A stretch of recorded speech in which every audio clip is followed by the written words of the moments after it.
desembargador presidente dessa sessão, em nome de quem eu cumprimento os demais pares, doutora procuradora, doutor Fernando, secretário dessa sessão, os demais serventuários, também estendo meus votos de elevada estima e que contribui com os profícuos trabalhos dessa Câmara Criminal.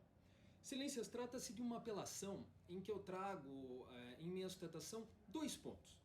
Em primeiro lugar, fazer onde o Ministério Público, durante o julgamento ocorrido na sessão plenária do Tribunal do Júri, fez referência à decisão de pronúncia, utilizando-se, portanto, como argumento de autoridade, ferindo o disposto no artigo 478. Longe de mim querer ensinar os senhores, pois tenho muito mais a aprender, mas eu ressalto a importância do referido texto legal, onde o legislador ele pretendia evitar que os jurados fossem iludidos pela falsa percepção de que, tendo o juiz ou o tribunal negado algum tipo de absolvição por parte do réu, não lhes restaria outra opção como jurados, senão a condenação.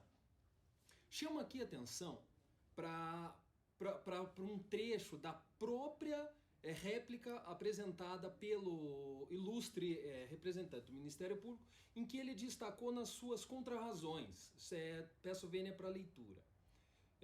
Durante a réplica, este signatário, ou promotor, costuma mesmo a explanar brevemente acerca dos conceitos de pronúncia, impronúncia e absolvição sumária.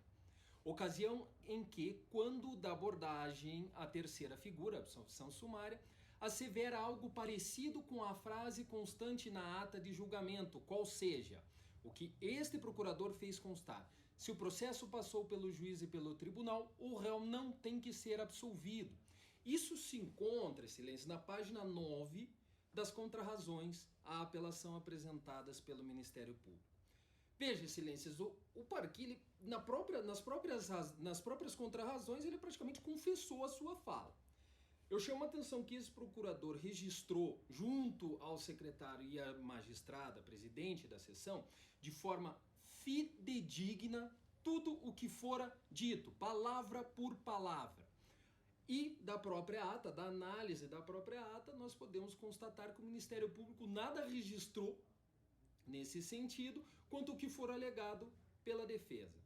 Então, a menção em plenário foi sim no sentido de que o réu poderia ter sido absolvido,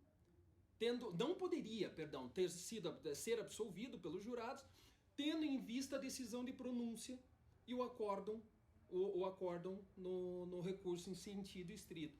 Assim, excelências, resta lógico, cabalmente comprovado, de que os jurados foram sim iludidos com uma falsa percepção de que, se o réu foi levado para julgamento em plenário e houve uma decisão de confirmação dessa pronúncia, não restaria aos jurados outra opção senão condenar o então réu naquela sessão de julgamento.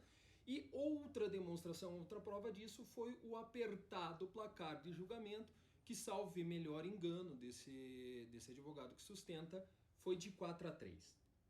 Passando aqui para o segundo ponto das razões recursais, excelências, que refere-se ao uso pelo representante do Ministério Público de documento não juntado na fase do artigo 479. A alegação acusatória nas contrarrazões, ela repousa no fato de que o documento utilizado não se trataria de documento que versasse sobre matéria de fato submetida à apreciação dos jurados.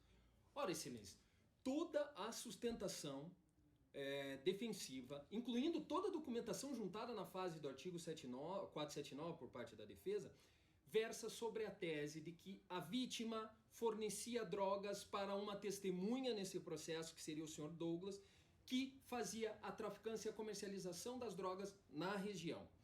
Assustado por ter feito denúncias anônimas, quando houve investida da vítima contra o réu sacou da arma e acabou desferindo os disparos. Toda a tese repousou nesse sentido.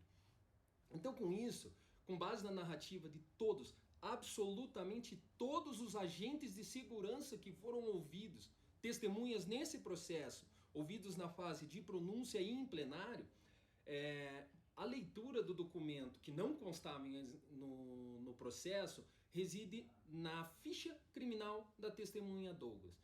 Todas as testemunhas, agentes de segurança, disseram que Douglas era traficante na região, que já tinham inclusive abordado, já tinham inclusive realizado operações naquele local.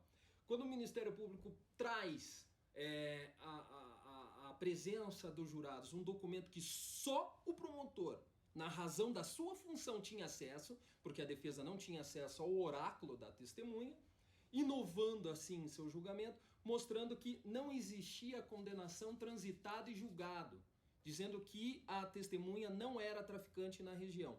Por lógico, derruiu toda a tese defensiva com base em um documento que sequer foi revelado, apenas o promotor esboçou o seu conhecimento. Então não há como dizer, senhores, que a leitura do documento não guarda relação com os fatos.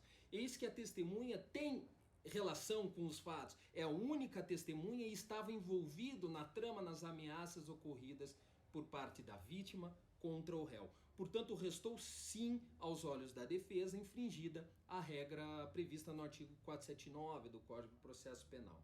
Portanto, são esses os pontos. A defesa, então, pede que seja dado o devido provimento ao recurso de apelação, anulando a sessão do Tribunal do Júri, submetendo-se o feito a um novo julgamento. É o que requer, excelência.